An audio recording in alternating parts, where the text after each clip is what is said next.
We're going to go through our week one preview. We're going to hit a bunch of games, every top 25 matchup. We're going to talk about most teams that play in top 25 and give a prediction on those. Now, you're going to notice I'm in a new setting. We're still moving our house around, trying to find the best spot for everything since we had our daughters. So I'm giving it a try in my wife's office. So there's crafting stuff, and we moved stuff around all day yesterday. So it's a little bit messy behind me. Don't mind it. We're going to jump in. We're going to talk about this first game here, and it's Boise State taking on USF. Boise State's a 5.5 point favorite. They did lose Ashton Genty. I think they still have a good enough team. Maddox Madsen at quarterback's a really good player. They still have a good offensive line. I think Boise State will be able to win this game, and I am going to predict them to cover. We're going to go through a lot of these early games just because I don't expect a whole lot of craziness. Really on Thursday, that's the only top 25 matchup. All the other games for P4 teams, I think, are pretty much going to be blowouts. I don't expect any major upsets here. Nebraska, Cincinnati's kind of interesting, but I do think Nebraska is going to take that game. They have a 6.5 point line in this one, and I'm personally going to go ahead and give them that. I think they're going to win by at least 7. I'm a little bit too big of a believer in Nebraska right now. I think they're a really good team, but I'm I'm betting on them, and hopefully they don't come out here and lay a dud against Cincinnati. I think Cincinnati at quarterback, Brendan Sorsby's a good player. I think their running back's good, but I just think Dylan Raiola is going to improve and show his 5-star pedigree. I really believe in Matt Rule, the head coach there at Nebraska. So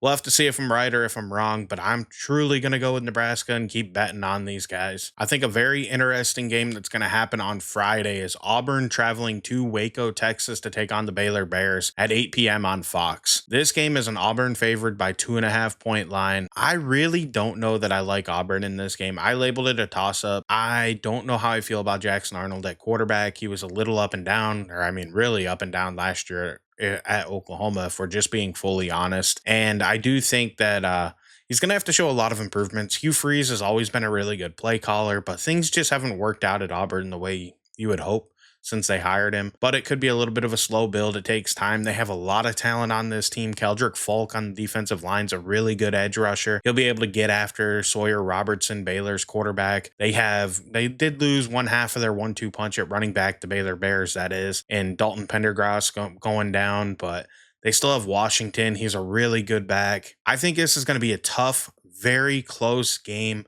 And although I think it's kind of crazy to go ahead and say I'm going to bet against an SEC team against a Big 12, I think the Baylor Bears are going to be more cohesive.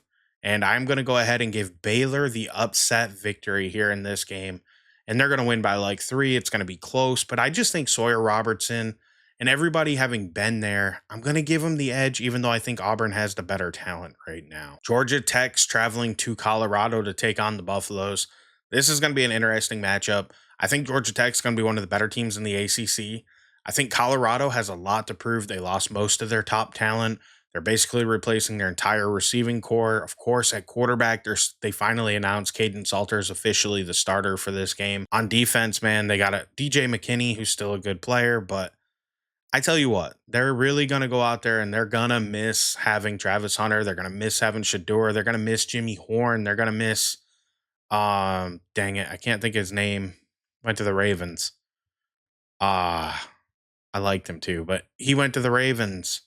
I mean, they lost a lot of really good talent on this team. Georgia Tech's favored by 4.5 points. I'm going to give Georgia Tech the victory, but I don't think they're going to cover in this game. And this week, it's going to be a little bit of a quick hitter just because I'm running behind. We're going to usually go in a little bit more depth, but being week 1, we don't have a lot of stats to talk about. We haven't seen these teams in actions. And if you really want to know how I feel about each individual team, I did previews for every P4 team in the nation. So you can go look for their conference. The only standalone one's Notre Dame, and that's because they're independent. So if you want to check out deeper feelings on each of these teams, go check out them videos and you'll get my final record predictions for all the teams. You'll really see how I feel about these guys. Finishing it off here, Georgia Tech, I think they're going to go to Boulder and I think they are going to win this game. I still think Coach Prime's the right guy for this job. I just think they're going to take a slight step back, and that's okay. I mean, they lost a lot of talent. It's going to happen. They're not Alabama. They're not Georgia. They're not Ohio State. It's hard to replenish when you're not one of them top teams. Saturday, though, is where the magic really begins here. We're going to kick it off with Texas and Ohio State. I wanted to save this game till last, but I'm going to go right in order here. It's a 12 o'clock kickoff. I hate it. It's on Fox. Anybody who has YouTube TV, They better get it figured out, or else I'm sorry. This right here is going to be a monster matchup. You've got Julian Sand making his first start for the Buckeyes. You've got Arch Manning starting for the Texas Longhorns, getting his first long-term chance to show that he is the answer for the Longhorns long-term. He did start a few games for him last year. I thought he did pretty good. He improved, though. His first start I thought was really up and down. And then against Mississippi State, he showed a little more poise. He showed some more understanding. He looked a little calmer, and I thought he played better. I think that both of these quarterbacks have a ton of potential. I think both of these teams have the potential to be the number one team in the nation and win the title at the end of the year. This is going to be an epic matchup, and there's no other way around it. I can't wait to watch Gus and Joe Klatt call this game. I'm really excited for it. Picking this game's a nightmare. I got to be honest with you. I'm really torn on which way to go. And I truly think Ohio State with Jeremiah Smith and Caleb Downs and Sonny Styles, are really, really good. And then I look at the Longhorns and I'm like, well, I don't think their offense has quite the stars. Quintravious Wiesner at running back's really good. Arch Manning has the potential to be really good. On the outside, it's a little bit more projection, but they have, I can't think of his name right now. He's an underclassman, really good player at receiver. I'm drawing a blank, but I don't have my notes in front of me because we moved again and everything got shuffled. But Texas has playmakers on the outside. There's no doubt about that. But of course, they don't quite match up to Jeremiah Smith. And their offensive line lost a lot of talent. They lost both of their tackles from last year. They lost their center. I think they lost a guard as well, if I remember properly. It's going to be a little bit of a learning experience for the Texas offense. I do think their defense is exceptional. It's going to be really good. But due to the fact that I think Ohio State has stars on both sides of the ball returning that are healthy without questions, I'm going to give the Buckeyes the victory. And 1.5, I'm just going to lay the points with the Buckeyes. Only because at the end of the day, it's a 1.5 point line. Chances are it's going to be a 3-point final, regardless of what it is, unless it goes to overtime. And I'll say the Buckeyes win by 3, but this right here is a really tough matchup. I'm not going to lie to you. I love Texas in this game, and I love Texas this year. I feel like Ohio State, even with their quarterback questions, they just have Jeremiah Smith, who's such a problem solver for that offense. On defense, Caleb Downs is going to be a problem solver for that defense. They have Sonny Styles returning. Their D-line not as good as what it was. I mean, that's going to be hard with all the talent they lost to the NFL. But I'm going to trust Ohio State and the fact that they got 2 of their major stars back and give them guys the edge in this game and give them the victory. It's a hard game, man. It's really hard to predict. I have a feeling I could be wrong. This is a complete coin flip game in my eyes, and I can't wait to watch it this weekend. Next game I want to talk about is the Syracuse Orange heading to Tennessee to take on the Volunteers. They're actually heading to Mercedes-Benz Stadium in Georgia to take on the Volunteers. It's 12 o'clock on ABC. The Volunteers are favored by 13.5 points, and I really don't know how I feel about Syracuse this year. If they would have gotten Kyle McCord back, I probably would have picked Syracuse to make this a closer game, but I am going to go with the Vols, and I think they're going to win this game. Even with their questions at quarterback, I just think their overall talent is so much higher than Syracuse's. I think Syracuse, with their head coach, Fran Brown, are in the right direction, headed in the right direction. But I do think that at the end of the day, this year's team is going to be a step back from last year's team. I really like Steve Angeli at quarterback. I think Ricky Collins could be good, but we just don't know how it's going to work out. So for now, I feel comfortable saying Tennessee is going to win this game, but I'm going to say they don't cover. That's what I'm going to go with final. Tennessee wins, but they don't cover. It's going to be a little closer just because I do like the quarterback for Syracuse, and I think their head coach, Fran Brown's exceptional. We're skipping over a lot of games that we would normally talk about or teams we want to normally talk about. But I don't think we need to talk about Penn State. I don't think we need to talk about Georgia. I think they're going to walk through and win their games. Same with Indiana, who's ranked. I don't see any point in talking about them. I just think that those games are so lopsided, there's no point in talking about them. They're just tune-up games. We'll have to see what ends up happening with them. But the next big one we want to talk about is a 3:30 game on ABC, and that's Alabama taking on Florida State at Doak Campbell Stadium in Tallahassee. Alabama's favored by 13.5 points. At quarterback, I think Ty Simpson's going to give them a better baseline than what they got last year from Jalen Milroe. So to me, I really feel confident in Alabama's quarterback situation. Florida State, I think their talent's good. Their talent was good last year. They just didn't play well together. And I have questions about that happening again. They still lean way too heavily into the transfer portal, in my opinion. I think they can have some lightning in the bottle here or there, but they're going to struggle to really come together. I am not super confident in Florida State this year. They're going to be better than last year, but I'm just not confident in them as a team. And I don't really love Mike Norvell's way of building the team. I am a Gators fan, though. You can see my hat, so I am, I guess, going to be considered a little biased here because, well, I do root against the Seminoles. I'm not going to lie to you, but I think they have good players. Daryl Jackson, the interior defensive lineman, he's a good NFL draft prospect. I like him. I think their running back, Williams, is good. I don't know about Thomas Castellanos. You know, his turnover ratio was good last year at Boston College, but it just didn't work out. And I'm not 100% sure I love the fit at Florida State. I think, of course, going back and playing for Gus Malzahn's good, but I don't think Gus Malzahn's ever done a good job of getting the best out of his quarterback besides Cam Newton, which it's kind of hard not to be good with Cam Newton. I think Malzahn, I just don't believe in Florida State. I think Alabama wins, and I think they're going to cover. And that's really where I'm going to leave it. I know people are going to hate that, especially Seminoles fans, but let's talk about it then down in the comments. Tell me why I'm wrong. Tell me what I don't know about your team. I think Castellanos talks a big game, but he was benched at Boston College last year. There's a reason why he didn't finish the year. You know, he had his ups, but he also had a lot of downs last year, at Boston College. So I'm definitely interested to see how it works out, but I think Alabama's going to walk in there and I think they're going to roll in this one and win by 14 or more. Next game we want to talk about quick, just because I'm a Gators fan, Florida taking on Long Island. They don't have odds for this game, but I think it's going to be an absolute blowout. I think DJ Lagway and I think this offense, hopefully Trey Wilson comes back and is healthy and plays well. J. Michael Sturdivant, they got Tank Hawkins, they got Dallas Wilson, who is injured. I don't think he's going to play in this game, but I think this team, Caleb Banks on defense, Tyreek Sapp, I think these guys are going to have a chance to show out and ball out in this game. And as a Gator fan, I think it's just going to be an absolute beatdown and a blowout. And yeah, I'm excited to see it. And hopefully it's a good tune up game and our offense and defense both play well. That's really the only small one I'm going to talk about, but that's because I'm a Gator fan, so I am going to talk about the Gators every week regardless, even if I'm frustrated with them. I think Kansas State wins this week over North Dakota. I think Texas A&M beats UTSA. Those are both ranked teams. Now, the huge game Saturday night on ABC is LSU heading to Death Valley to take on Clemson. This matchup is going to be incredible. I think Cade Klubnik and Garrett Nussmeier are both in contention to be the top quarterback in this class.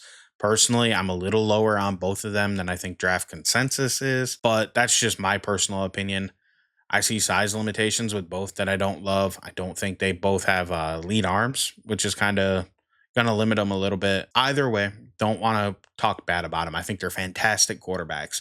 I think they're both probably going to end up going first round, second round type players. And I really do believe that this is going to be one of the best games of the weekend. Texas Ohio State is not going to be beaten, but this one's going to be a close second.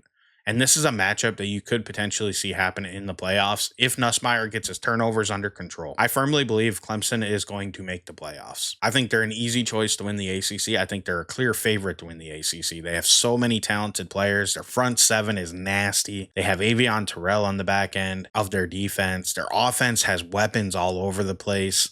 They are a little thin at running back and they might be a little young, but I think this team is fantastic. And I think Klubnik's a good quarterback. I really think Clemson, the sky's the limit here. They're favored by 3.5 points. And I think I'm going to go with Clemson. I think LSU is going to drop another opener with Brian Kelly. And I'm going to say Clemson wins this one by 3. So they don't cover the 3.5 point line here on ESPN as I record this. The 27th at 3 o'clock in the afternoon. So I think it's going to be a great game. I can't wait. I'm super excited to watch it. This one is, like I said, the second game that I'm most excited to watch this weekend. And yeah, I can't wait for it. All right, now we're going to move on to our Sunday games. We got 2 of them to talk about. We got Virginia Tech heading to South Carolina. Well, technically, again, it's Atlanta to take on the South Carolina Gamecocks. South Carolina is favored by 7.5 points in this game, and I think they're going to cover. I think they're going to blow out Virginia Tech. I'm not the biggest fan of this team. I think Caleb Woodson, one of the best defenders, he's a team captain for Virginia Tech, possibly could miss this game. He just got arrested. He had some legal issues. Don't know a whole lot about it yet. Got to let it play out, but I could see them suspending him for this game. So I think that's going to weaken a Virginia Tech team that I'm already not the biggest fan of. So I think South Carolina wins this. I think they cover. I'm really high on Lenoris Sellers. No, he is not my QB1 anymore in the draft right now because he still is pretty raw. He has a issue with one read and run, which works in college, but when you go pro, it doesn't. But I think as a college quarterback, he is dynamic. He is insane with the ball in his hands. He has the ability to make magic out there. And, the things you've seen Shadur Sanders do at Colorado, going backwards and sideways, he can do all that, but he can do it better than Shadur Sanders ever did it at Colorado. It's a habit I'd like to see him clean up as an NFL draft guy who wants to see him develop and take a step forward. But I love Lenoris Sellers. I think between him and Shane Beamer, this team is primed to take a step forward. They went 9-3 last year. I could see a similar record because the SEC is hard, but I really believe in this team, and I could see a world where they sneak into the playoffs just because Sellers has a ceiling to be the best player in the country. Like, he has that type of talent in him. So I'm going South Carolina, and I'm going to have them cover and say they win by more than 7. The final ranked matchup of the weekend here on Sunday nights, Notre Dame taking on Miami. Notre Dame's number 6 in the nation. Miami's number 10. They both come in having new quarterbacks this year. CJ Carr is taking over. He beat out Mincy for the starting job at Notre Dame. Carson Beck transferred from Georgia over to Miami. Got to make sure that elbow is fully healthy and he's ready to go, but he's going to be the starting quarterback for the Hurricanes this year. Notre Dame's favored by 2.5 points in this game. I think they both have really good talent on their teams. I like Notre Dame's talent is on their defense for college. I think NFL wise, personally, the guys that are draft eligible or expected to be in the draft, if they don't break out, of course, are maybe a little lackluster compared to the talent that I'd like to see on a Notre Dame roster. But for college, they're really good players, and they have a ton of them that are really good, solid, draftable players on defense. And then they have young guys who could be stars, and we'll have to see if they're able to break out. But Miami, they have Ruben Bain, Francis Mauigoa, Mauigoa. They've got Carson Beck at quarterback, not as high on him. Mark Fletcher's a good running back in college, in my opinion. I think they have good talent at receiver. I think Mesidor's a really good defensive end who's edge rusher as well. I think they're going to be able to get pressure. I'm going to go ahead, and this game's tough. I predicted this game in my Notre Dame video a while back as a toss-up, and it sits that way now, and I really don't know. It's just really big questions at quarterback that are really going to possibly change the outcome of this game. But I think Notre Dame upgraded their skill positions. I think their receivers are better this year. I'm going to go Notre Dame, and I think 2.5 points means they have to cover to win this game. So I'm going to give them like a 3-point victory. But this is a really tough matchup. I'm a Gator fan. I want to hate on Miami.